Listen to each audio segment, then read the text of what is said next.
She know she bad, ain't got a brag, baby, I love that. She independent in her bag, oh, I love that. She made these other bitches mad, oh, I love that, I love that, I love that. She woke up like this, like this. She know she bad, ain't got a brag, baby, I love that. She independent in her bag, oh, I love that. She made these other bitches mad, oh, I love that. What's up, roomies? It's your girl Chat, and I'm back at it again with another freaking video. So I don't really know what this title gonna be, but it's definitely gonna be about college, cause I know y'all wanna know what's really tea with college. I feel like it's a scam 50%, and I feel like it's not a scam on the other hand. We're gonna get into all that. But what I really want to come on here and talk to y'all about is the things y'all need to know about college that I wish I knew. So I got a whole list right here for y'all lined up of just the topics and stuff, and insight of what we're gonna be talking about. So let's get straight into it. So selection, meaning what type of college do you want to pick? You have different type of colleges. You have PWIs, you have technical colleges, you have HBCUs. If you don't know what a PWI is, it is a predominantly white institution. If you don't know what an HBCU is, it is a historically black college and universities. You have like your technical colleges, which get you straight into your major, get you straight into your courses, and boom, you graduate like that. Then you also just have, like, you know, regular colleges. It's different from college and it's different from universities, so y'all should know that too. Dual enrollment.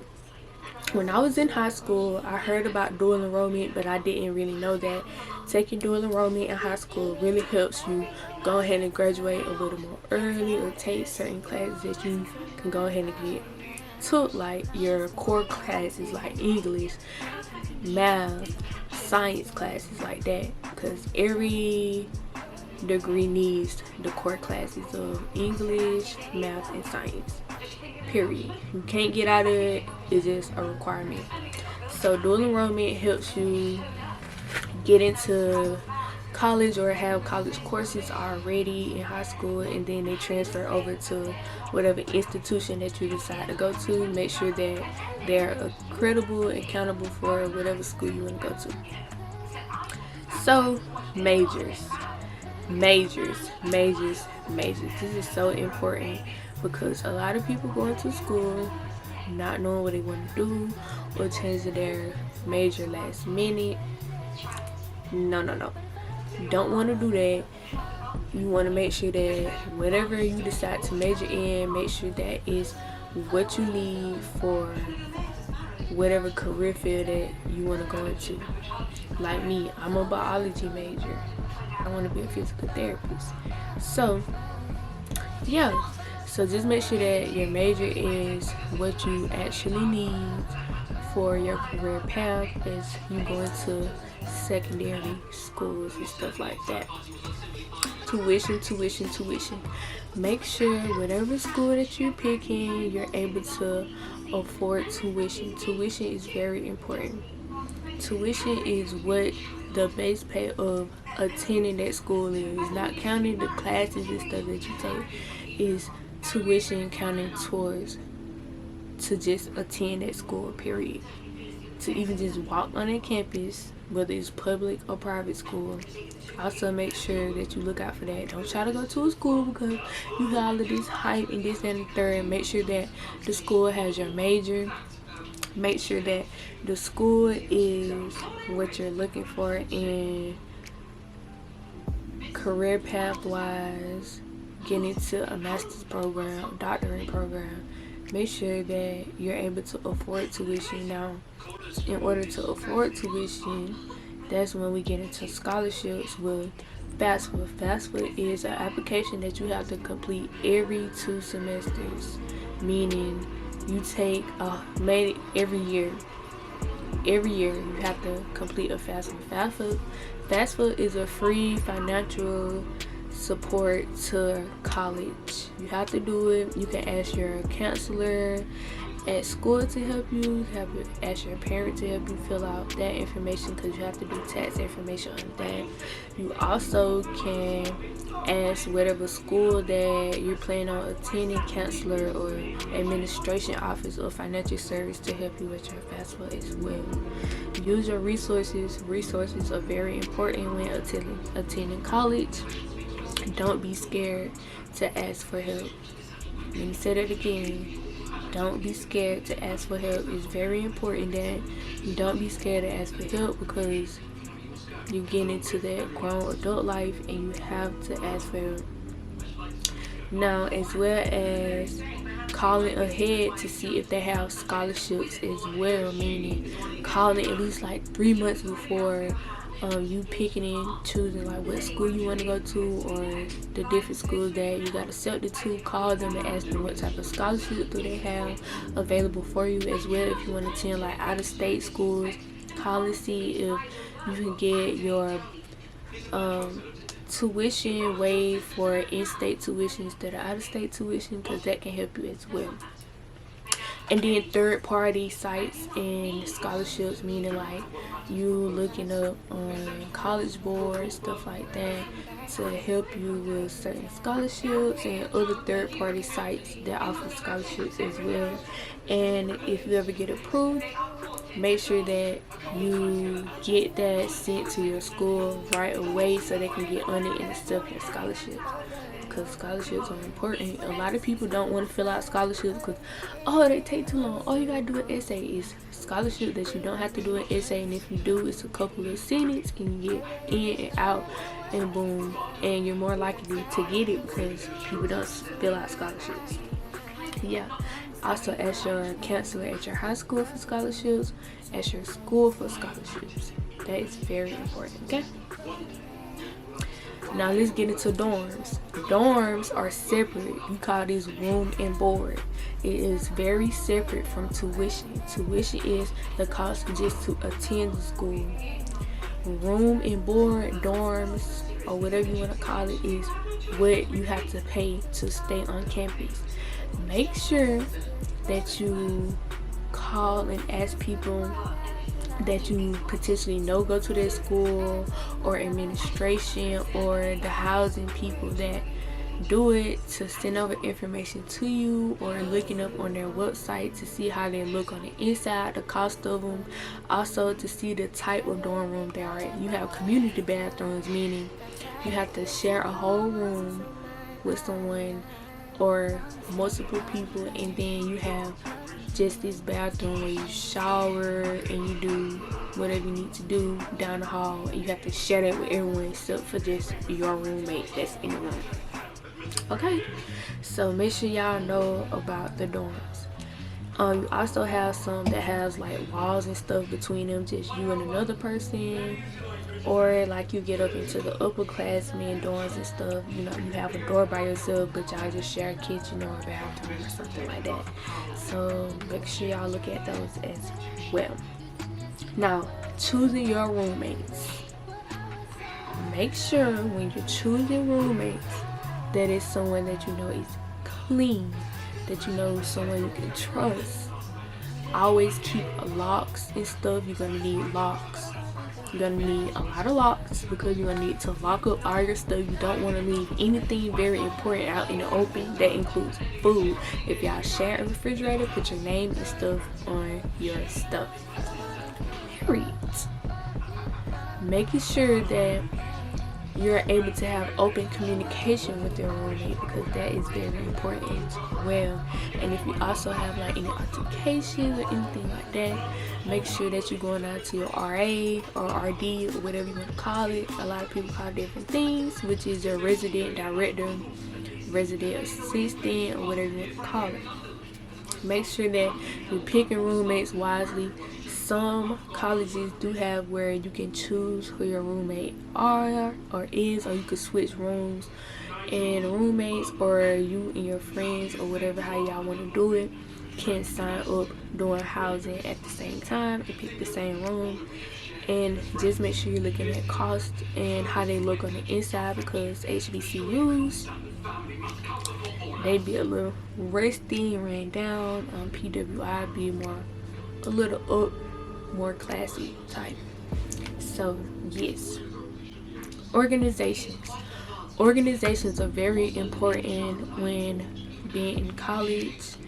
A lot of people transfer, like me, myself, but that's besides the point. A lot of people need to get into an organization because it helps you learn more about the campus. You're very interactive, and it's 9 times out of 10 going to help you like school and the campus more, and help you stay on top of your grade and work, because it's a certain requirement that you need. And it's good to network because they bring good opportunities to you when you are active in campus. Men. They're not your man. Okay? When it comes to these men, make sure that if you are sexually active, you're using protection. Also, make sure that all are very communicative, because in college it get real serious with these men. Okay? And that's all I'm gonna have to say. Okay? They're not your man. They're not your man. Now, if y'all have that open communication and stuff like that, like we're gonna be this and that, then okay. But other than that, they're not your man. And you shouldn't be focusing on them anyway, because you're going to school to get an education, to get a degree. Now, if that come down later on the line, then yeah. Now, don't get me wrong. Some men do want to be serious. Not all of them. Some men do want to be serious. You just got to know how to just know the difference between a player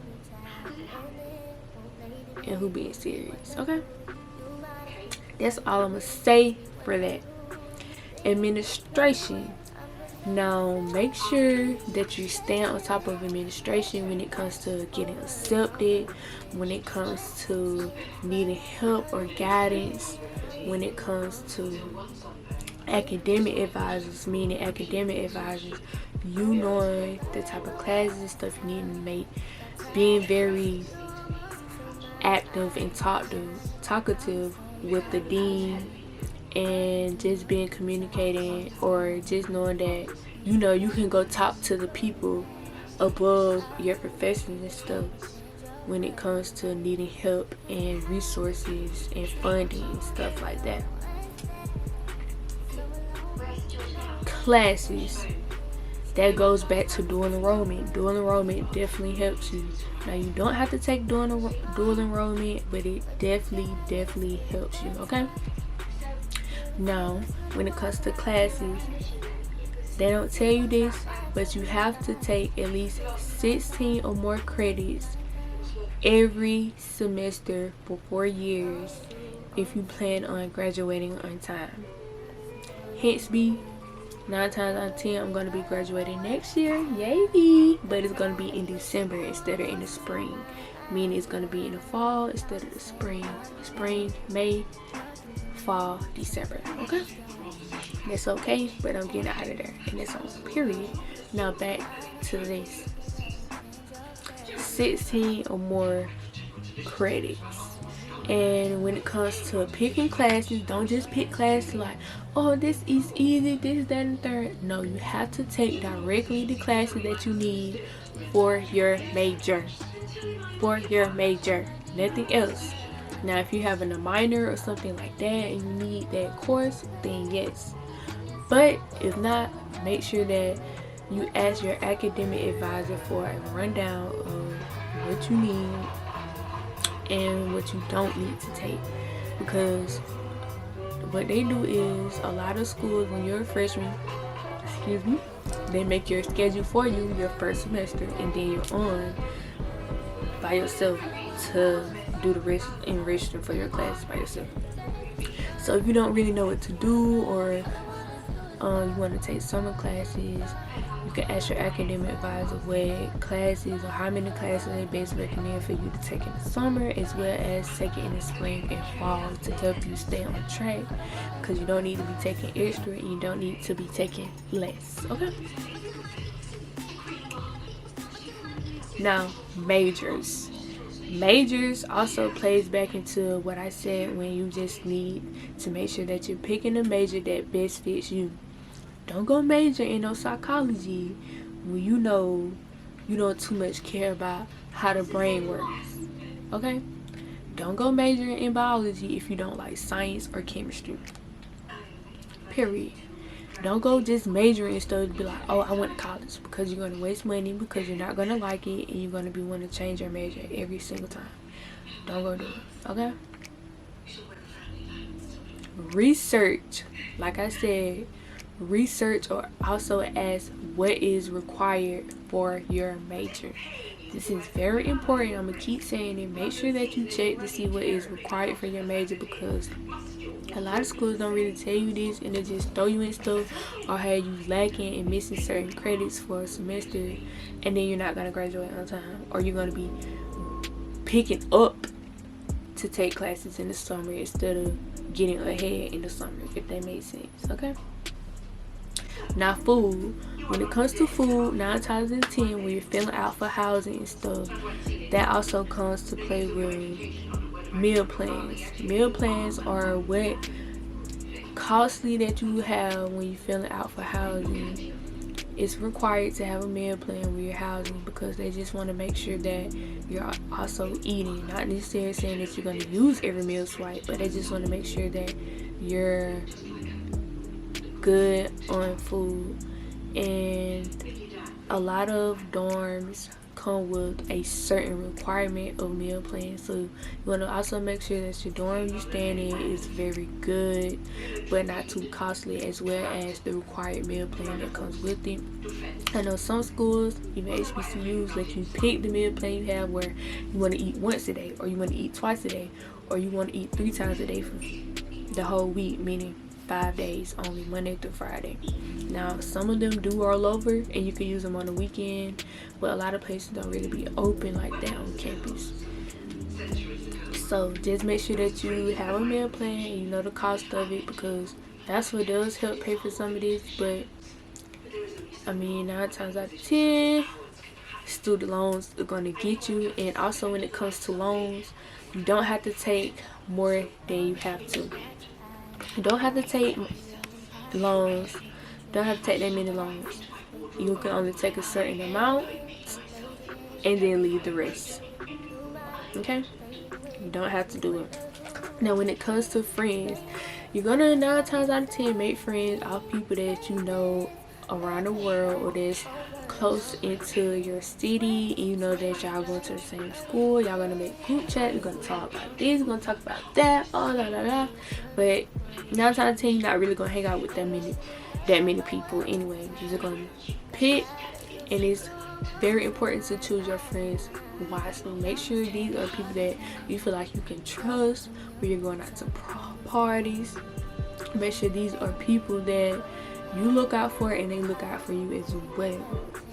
Make sure that they're not always just trying to chase men, because like we said, that's not what you're there for.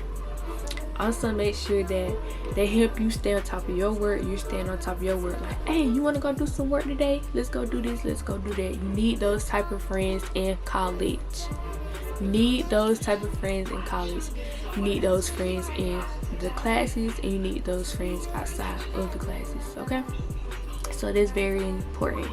Make sure that the vibe is good. Make sure that y'all have built a certain type of bond to know that, hey, I really like you, I'm glad that I met you, this, that, and third. So choose them very wisely. Let's also get into parking. Parking, 9 times out of 10, you're gonna have to pay for parking. It never made sense to me why you have to pay for parking when you paying all this money for school. But college does that. They're gonna make sure that they get every little ounce of money they can out of you for every single little detail. Okay, so parking, ranges from, I'll say, about $50 to $100, depending on the type of school you're going to, and whether that includes parking just at your dorm or parking to classes. So make sure that you also include parking in that, because you do have to pay for parking. Sadly, but you do. And then here we go. Last but not least, parties. Make sure that you're always going with someone. Never ever go by yourself. It's not safe. Always make sure that you have a protection. That meaning a knife, taser, pepper spray, something, because it gets real crazy and wild out here in these streets in college, and people get kidnapped, people get raped, and yeah, just make sure the people that you come with, you leave with, okay? Always watch your surroundings, no matter how drunk, how high, or whatever you're doing. Make sure that you're always watching your surroundings, and make sure that the person that you're with or the group that you're with, y'all stay together. Go to the restroom, go. You have to leave. Like, never leave each other alone, okay? And always know what's going on. Like I told y'all, that is very important. If y'all have any comments and concerns or more questions, y'all can drop them down below. If y'all want a part 2 or any specific thing about college, y'all can let me know. Or y'all want to know directly my experience about college, I'll be willing to let y'all know that in more detail. Make sure you guys like, comment, and subscribe. And always thank you for supporting me and getting me to 1K, period.